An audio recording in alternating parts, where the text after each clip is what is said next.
Injil Yohanes pasal 5. Cari istri. Please turn your Bible to the Gospel of John chapter 5.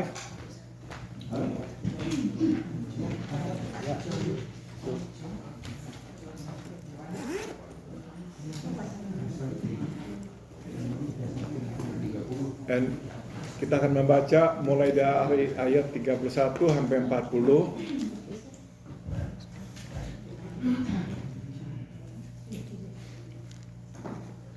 Let's read this together. The Gospel of John chapter 5 verse 31 to verse 40.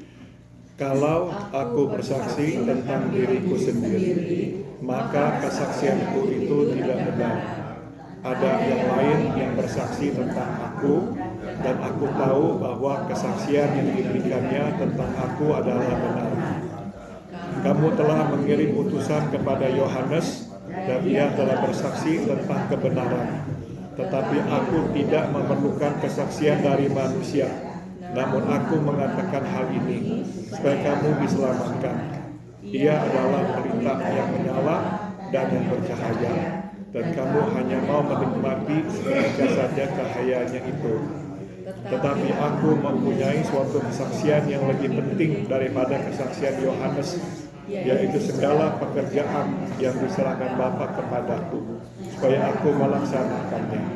Pekerjaan itu juga yang kukerjakan sekarang, dan itulah yang memberi kesaksian tentang aku, bahwa Bapa yang mengutus aku. Bapa yang mengutus aku, dialah yang bersaksi tentang aku. Kamu tidak pernah mendengar suaranya, rupanya pun tidak pernah kamu lihat, dan firman-Nya tidak menetap dalam dirimu, sebab kamu tidak percaya kepada Dia yang diutusnya. Kamu menyelidiki kitab-kitab suci, sebab kamu menyangka bahwa olehnya kamu mempunyai hidup yang kekal. Tapi walaupun kitab-kitab suci itu memberi kesaksian tentang aku, namun kamu tidak mau datang kepadaku untuk memperoleh hidup itu. Mari kita masuk dalam doa. Let us pray. Kami sudah membaca firman-Mu ya Tuhan. Sekarang kami mohon berbicaralah kepada kami supaya kami mengerti kebenaran-Mu. We have read your word, O Lord. Now we pray. Please explain this to us so we will understand your truth. Dalam nama Tuhan Yesus kami berdoa. In the name of Jesus we all pray. Amen. Mari kita buka selebaran yang ada di tangan saudara, halaman 78. Please turn to page 78 in the handout that you have. Untuk membuktikan kebenaran bahwa ia berasal dari Allah, Yesus merujuk kepada Allah Bapa, tambahkan kata Bapa, yang memberi kesaksian akan kebenaran ini. So to prove that he is of God, the Father, then Jesus points people to God the Father who testifies to the truth. Allah Bapa menyuarakan kesaksiannya tentang siapakah Yesus melalui 3 corong. Pertama, Yohanes Pembaptis. Kedua, pekerjaan yang dilakukan oleh Yesus. Dan ketiga, kitab suci. So God the Father voices his testimony about who Jesus is through 3 ways. First, John the Baptist. Secondly, through the works done by Jesus. And thirdly, through the Holy Scripture. Mari kita lihat satu persatu dengan saksama. So let's take a look at it one by one. Di awal pelayanannya, Yesus diperkenalkan oleh Yohanes Pembaptis sebagai anak domba yang menghapus, tambahkan kata menghapus dosa dunia. In the beginning of his ministry, it was John the Baptist who introduced Jesus as the Lamb of God that died for the sin of the world. Yohanes pun bersaksi akan apa yang dilihat dan didengarnya tatkala ia membaptis Yesus di Sungai Yordan. Dia berkata, Aku telah melihat roh turun dari langit seperti merpati, dan ia tinggal di atasnya. Ia ini anak Allah, tambahkan kata Allah. And John also testifies to what he saw and heard when he baptized Jesus at the Jordan River. I saw the Spirit descend from heavens like a dove, and he hovered over him. He is the Son of God. Orang Israel mengakui Yohanes sebagai seorang nabi Allah yang berani dan selalu berkata benar, tambahkan kata benar. The people of Israel acknowledge John as a prophet of God who is courageous and always speaks the truth. Jadi seyogianya lah mereka pun mempercayai kesaksian Yohanes bahwa Yesus adalah anak Allah. Sayang, itu tidak terjadi. So, the Jews should have trusted, believed in the testimony of Jesus that said that Jesus is the Son of God. But, too bad, it didn't happen. Jadi saudara, ada 3 yang Tuhan Yesus kutip yang memberi kesaksian tentang siapakah dirinya, bahwa dia berasal dari Allah. So there are 3 sources that Jesus quoted as the authorities that testify to his identity, that he is of God. The first one is John the Baptist. Nah, jadi saudara, kalau yang berkata-kata ini orang lain dan orang Yahudi tidak percaya, masuk akal. So if it were somebody else who said things about Jesus, it would make sense if they did not believe in the testimony of that other person. But it's John the Baptist. Semua orang tahu siapakah John. Everybody knew who John the Baptist was. That he was a true prophet. He spoke the truth with courage. He never twisted words. He never minced words. Jadi seharusnya mereka percaya pada kesaksian yang disampaikan oleh Yohanes. So the Jews should have believed in the words of John about Jesus. But still, they did not. Nah, kedua. Kesaksian kedua Allah Bapa akan siapakah Yesus disuarakan melalui pekerjaan. Tambahkan kata pekerjaan yang diperbuat Yesus. So the second testimony given by God the Father about who Jesus is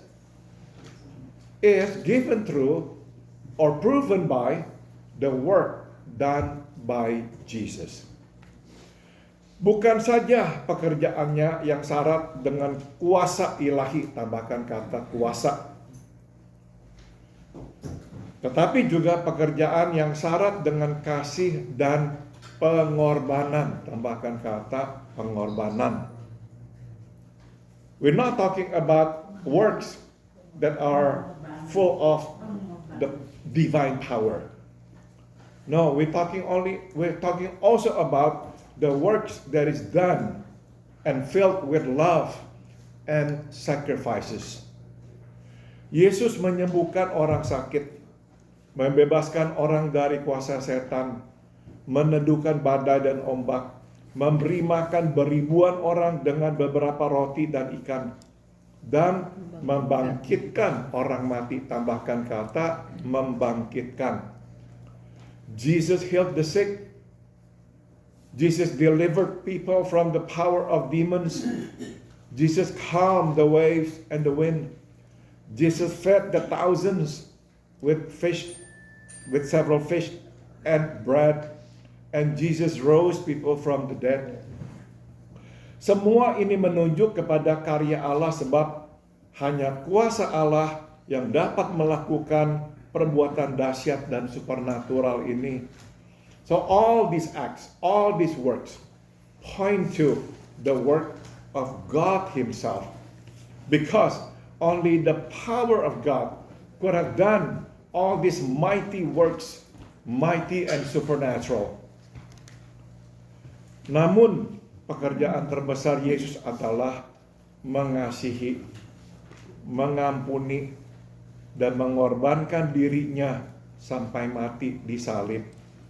But the greatest work of Jesus was that he loved, that he forgave, and that he gave his life till death on the cross.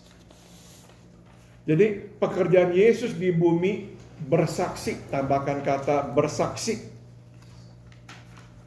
bahwa ia berasal dari Allah dan diutus oleh Allah.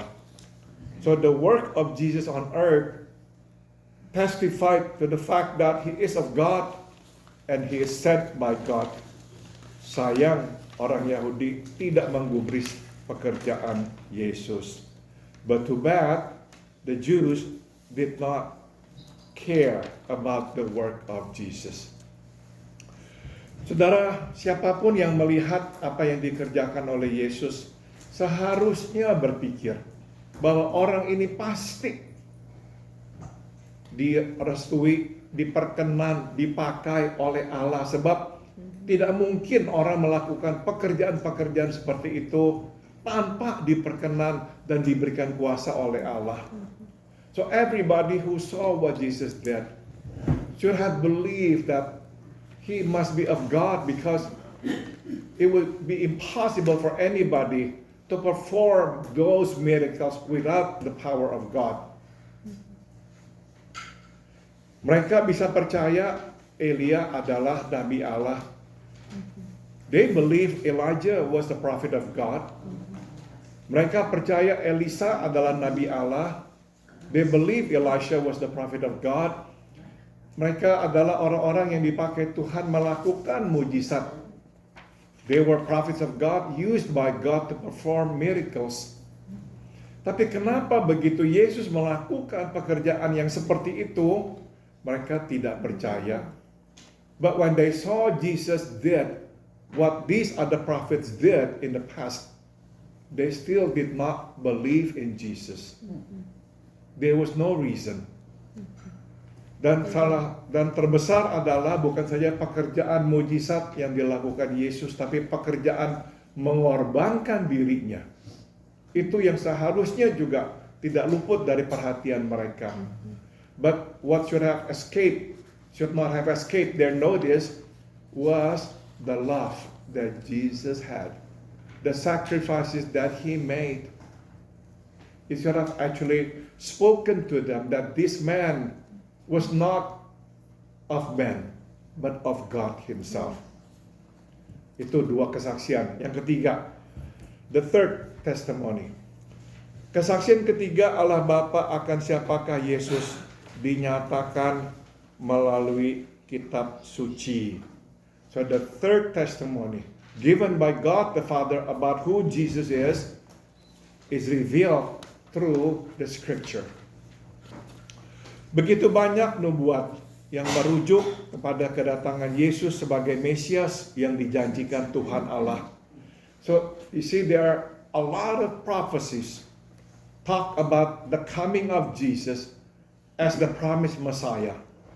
Dari semuanya ada satu yang secara jelas menggambarkannya sebagai hamba yang menderita, yaitu Yesaya 53. Out of all these prophecies, there's one that clearly talk about him as a suffering servant. Isaiah chapter 53.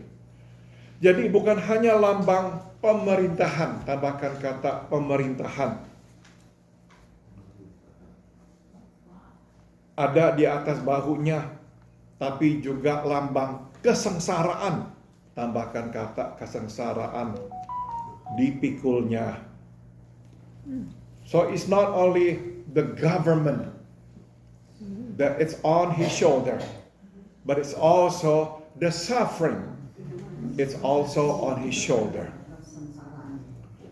Namun sayang, orang Yahudi mempelajari kitab suci bukan dengan sikap ingin mengetahui kebenaran, sehingga terbuka, tambahkan kata terbuka, terhadap kemungkinan bahwa Yesus adalah Mesias yang dijanjikan Tuhan Allah. But too bad the Jews study the scripture not with an attitude, a teachable attitude to know the truth that would make them open to the possibility that Jesus could be the promised Messiah. Mereka mempelajari kitab suci membawa sikap tidak percaya sehingga menutup, tambahkan kata menutup, segala kemungkinan bahwa Yesus adalah anak Allah. But they study the scripture with this attitude of unbelief. Because of it, they close all the possibilities, all the doors to knowing that Jesus is the Son of God.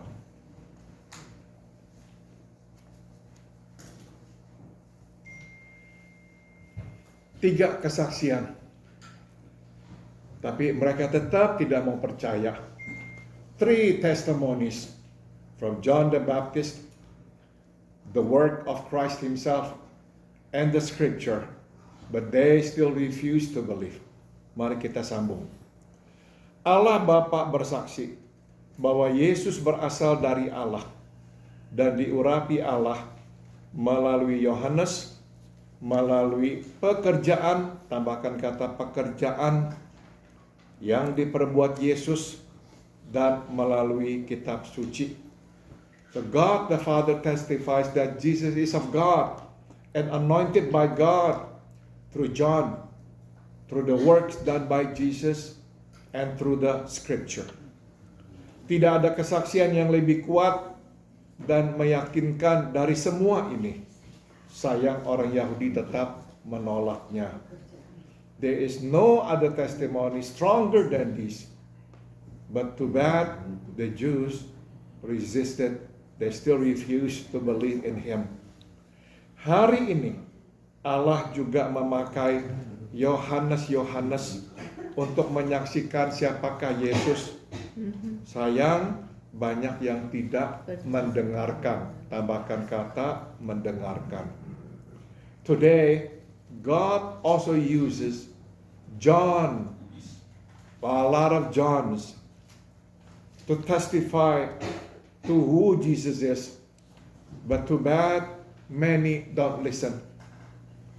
Hari ini Tuhan bekerja di dalam nama Yesus, baik itu menyembuhkan atau mengusir kuasa jahat. Sayang, banyak yang tidak peduli. Tambahkan kata peduli. Today, God works in the name of Jesus, be it to heal or to deliver people from the power of Satan. Too bad, many don't care. Hari ini Tuhan berkata-kata melalui firman-Nya untuk menunjukkan bahwa Yesus adalah juru selamat dunia dan anak Allah yang turun ke bumi. Today, God speaks through His Word to point to the fact that Jesus is the Savior of the world and that He is the Son of God who came to the world. Sayang, banyak yang tidak percaya. Tambahkan kata percaya. Unfortunately, many do not believe. Seperti Yesus, kita hanya dapat memberitakan, kita tidak dapat memaksa. Tambahkan kata memaksa.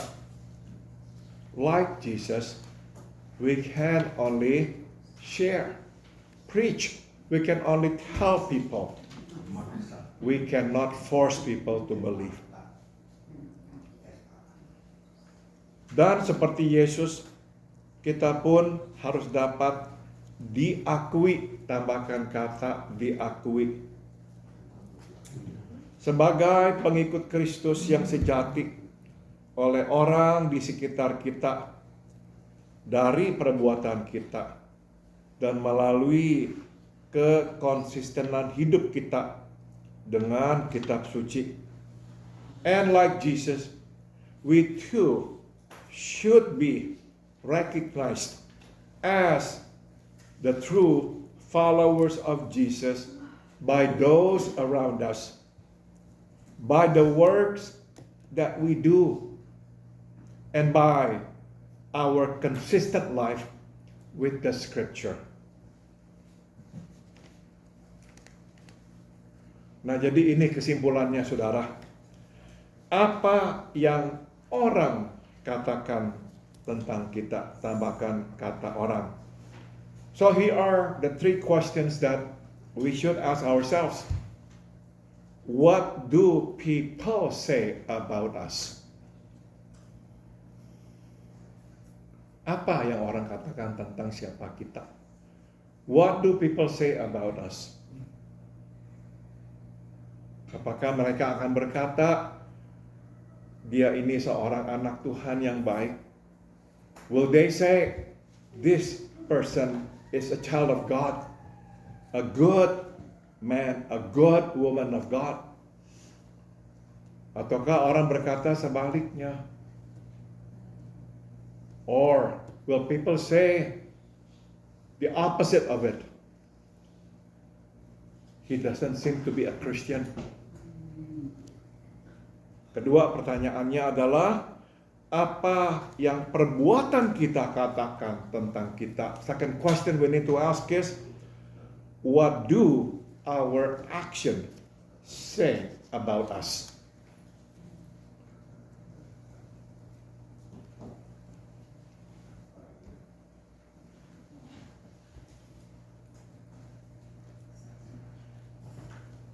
Saudara, ingat ya perkataan dari Saint Francis of Assisi. Dia berkata, beritakanlah Injil, kalau perlu gunakan kata-kata. Remember the words of Saint Francis of Assisi, preach the word. If necessary, use word. Artinya apa? Sebagian besar pemberitaan Injil kita harus lewat perbuatan kita. Kalau perlu, baru gunakan perkataan. Our action should be the main force, the main speaker of the preaching of the gospel. Words are just to be added. Words are just a supplement. But the main force is to be our action. So here's the question we need to ask. What do our actions say about us?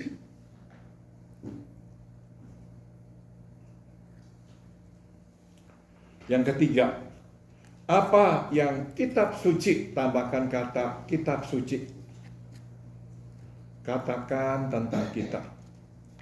What do the Bible say about us? Artinya setiap kali kita membaca firman, apakah firman mengiyakan kita? Ataukah firman justru menegur kita? So when we read the scripture, what does the scripture say to us? Does the scripture say, amen, you are that person? Or the scripture says to us, you are not that person.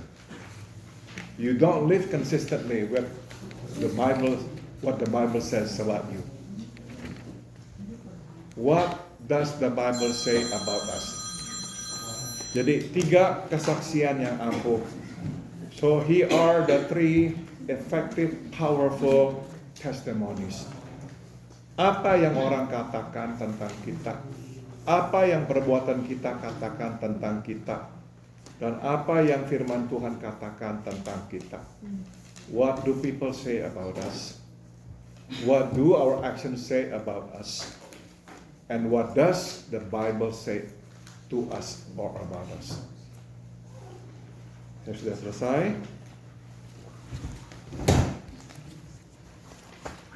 Apakah ada komentar?